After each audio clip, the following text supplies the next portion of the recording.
Good evening, everyone. Whoa! I did not think that we would have this many people. Okay, that changed things. I'll try to make this quick. My name's Darryl. This is my first night.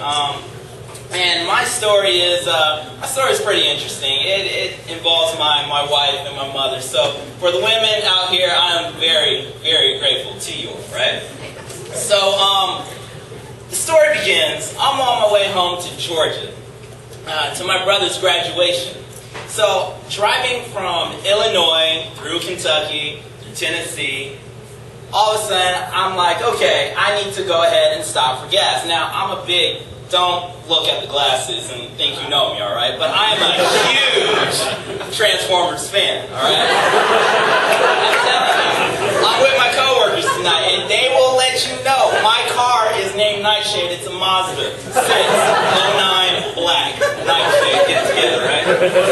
So, Nightshade and I were venturing home when he was very, very hungry. So I figured I would stop at the nearest gas station to feed him, right? So we stop at the gas station. I go ahead, give him some gas. We get back on the road. We're driving. And I don't know if you need a laxative, but Nightshade's stomach was bubbling. And it was bubbling bad. To the point where, oh, buddy started to jerk. And he kept jerking while I was driving. Then all of a sudden, and he stopped right there on the road. Now, I don't know how many people actually take the trip from Illinois to Georgia. But on 924, there's like a mountainous area. So, pretty much we're on the side of the road, done. Couldn't go nowhere. So, luckily, I don't know, I was calling my dad, I was scared. Look, y'all, I ain't gonna lie, I was scared. I didn't know what to do. I tried to change my oil, tried to check my transmission. You know, I ain't did it in a couple of months. So I thought it was my fault, right? I was tripping.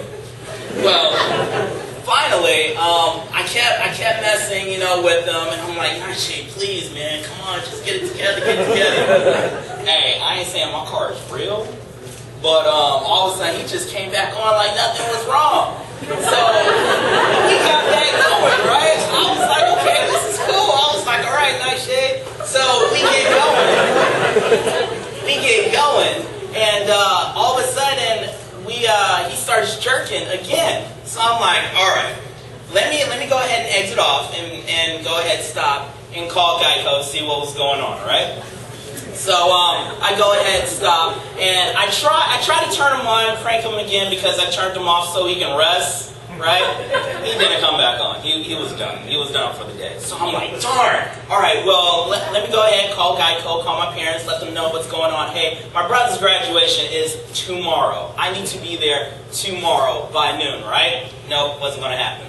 The reason why is because I called my mom, I'm having car problems. I don't know what's going on. Tell me why this woman, yes, everybody, this woman, tell me why this woman told me, well, son, I'm not sure if we'll be able to make it up there, so you might have to rent a car.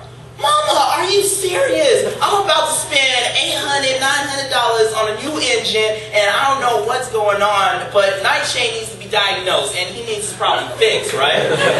So she was like, well, son, I'm not sure if your dad and I would be able to make it.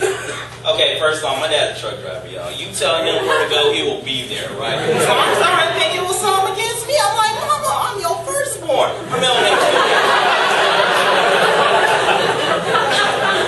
My middle name's Dwayne. So every time, you know, my mother, she has this trademark sound that goes, Dwayne. So, of course, she would go, Dwayne, you know you are the male me. You are my firstborn child. You know I would be there anywhere in a heartbeat. Then why aren't you here now? Well, you see, your father and I just won't be able to make it, and someone has to be here for your brother's graduation, like me? So I was like, you know what, it's cool. Well, my wife, who was my girlfriend at the time, I call her up. I'm like, baby, you want to believe what happened? So I explained to her the situation, right? Tell me why this woman. Tell me why this woman is like "Oh, sweetheart, I'll be there in a heartbeat. You already know. I got you, boo." So I was like, "Oh, you know, great. It's all good."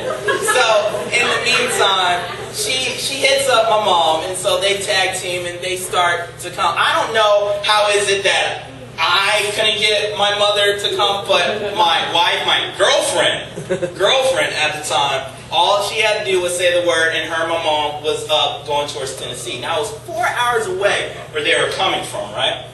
So in the meantime, I got a tow truck on my way to the Mazda dealership, right? So I'm on my way to the Mazda dealership. Meanwhile, my mother is trying to convince the person at the Mazda dealership to at least stay there until I get there so I can have a place to stay, you know? Somewhere they can pick me up. Well, I get there, and I come, they drop the car off, and there was this Ford F-150, right? It was white, typically, from the South. So it was this Ford F-150 in the Mazda parking lot. And all of a sudden, I know, it's crazy. So it just so happened, when I approached the truck, the guy got out. I don't know if it was almost sunset or if this guy was really this tall. But y'all, I'm only 5'5", so people look like giants, like seriously. It was like this. You see that shadow? All right here. So this big burly behemoth of a man steps out this car, every bit of 6'8", 8'12". I know that's not, but he was huge. So he comes to me and he was like, "Look, I was talking to your mom, and what I would do." Typically, she can talk to everyone but me. Okay. So he goes, "Well, this is what we're gonna do. I'm gonna take you to a hotel and drop you off, and your mom and your wife, girlfriend, scratch that, will pick you up from there." So I was like, cool. So I throw my bags in his truck. We leave Nightshade where he's at because he got on my nerves. And then we made our way, you know, to the hotel. So we're on the road. We're driving. You know, we're good to go. He's talking to his wife. I'm talking to my mom. She wanted, you know, mama's baby. She wanted to know where I was. I'm 21. I think I'm grown. You know, my mom still treating me like a kid, but it's cool. I love it. So what happened was we're driving, and so my mom wanted to speak to him, and so we switched phones, and I was talking to his wife, which I didn't get that one at all. But you know, whenever you're in one of those awkward situations, just driving on the road, and you're with someone else, and you have one of those typical questions that go, "So what kind of music do you like?" Oh, I like you. So we were just asking, you know, each other just those typical questions, trying to get a feel for one another. I did not know this man. I did not know his wife. They come out as good people, but I have a very active imagination, everybody, okay? This will be CSI in a heartbeat. So we're driving, and speaking of, we're driving, we exchange phones. I tell my mom I love her, hang up, it's all good, hangs up. So I see a sign, the exit's coming up, and he was like, "Okay, well, these are where the hotels are going to be." I'm like, cool, you know, the exit's coming up. So we're driving, and then I see the Hilton, DoubleTree, Holiday Inn, Motel 6. I turn to him, I'm like, "Sir, the hotels, we just passed them." "Yeah, I know."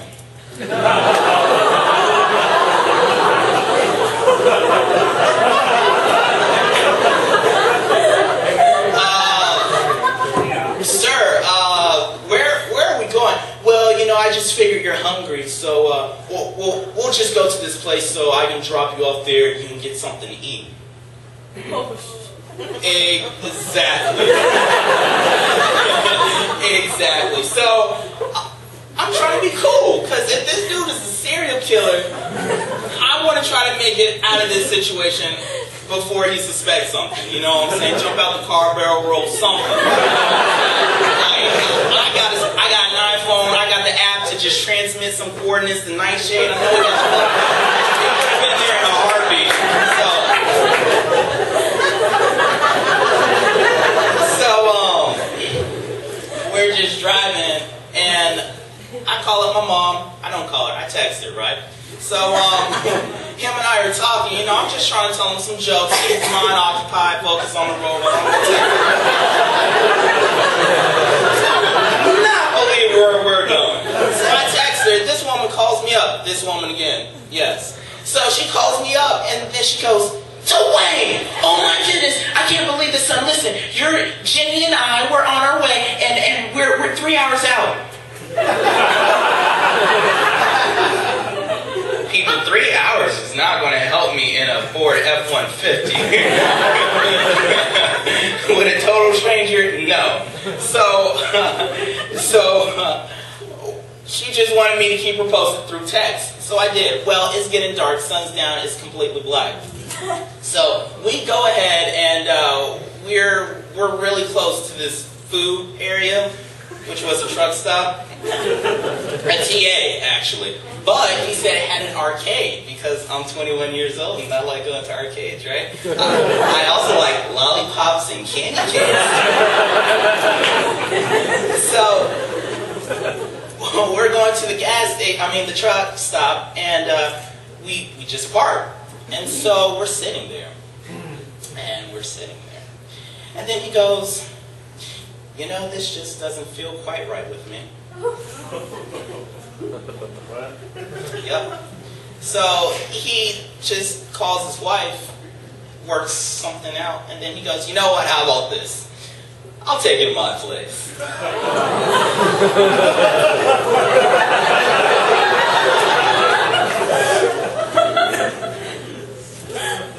I can't run. There's nowhere for me to go. We're in the middle of nowhere. I just want to go to my brother's graduation. That's all I want at this point. So I'm like, okay, let's do this, right? It's only dark and there's nothing but trees around everywhere, and I can't even see the moon at all. So we're on our way to his place. It really is in the middle of nowhere. I couldn't see nothing. He had these really huge dogs, as if he wasn't behemoth enough. Those things were huge. Okay? Those things were that big, actually. And he had two. He had two. So them together was about as big and burly as he was. Well, we get out. Luckily, they were fenced in. We go to his house. He knocks on the door, opens it, and this big, burly behemoth of a woman comes to the door. So at this point, I'm like, Jesus. Lord, please. I just want to see my brother graduate. Well, they turned out to be nice people, I want to say. I was not trying to get on the bad side, because once again, I'm 5'5", in a fight, I lose against the dogs. That's the only thing. So, I'm texting my mom, and so she's like, Dwayne, just call me. So I'm like, I can't just get up and call you right now, or they'll hear us. And so she's like, then go outside with the dogs? She was like, just go outside. So I was like, fine. I go outside. We're talking. She's like, listen. I know what's going on. Just text me their address, and you make sure you stay as close to an exit as possible. Make sure at least a window is open. And make sure you have 911 on speed dial. You don't know what kind of those people they are. They could be serial killers. I saw them in this. Mom! I'm in this situation. You're not helping me. So she was like, okay, just stay put. So I go back inside. Hey, Darryl, is everything okay? Yes, sir. Everything is just fine. So his wife goes, well, would you like something to eat? I'm like, okay, yeah, sure. That's cool. So she was like, cool, we'll have sloppy Joe. My mind at this point is fixed on serial killers. Out of all the food, she offers me sloppy Joe. 2 big dogs outside. Just me. So I'm like, yes, that's fine. So she takes out the sloppy Joe, and then she takes out this huge knife. Who makes sloppy Joe with a huge knife? Like I said, it was just my imagination, apparently, because the food was delicious. So after a while, they're like, yeah, so we have this really nice car in the basement. You should check it out. I know these people aren't serial killers, y'all, but who does that?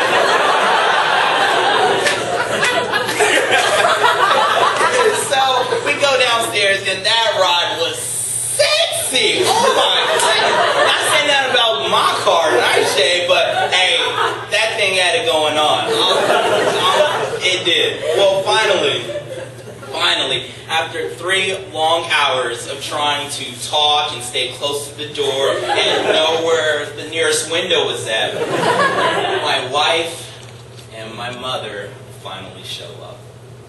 So, yes, people, not only was I saved from my gas situation, but I was saved from a mental psychiatric situation as well that wasn't happening at all.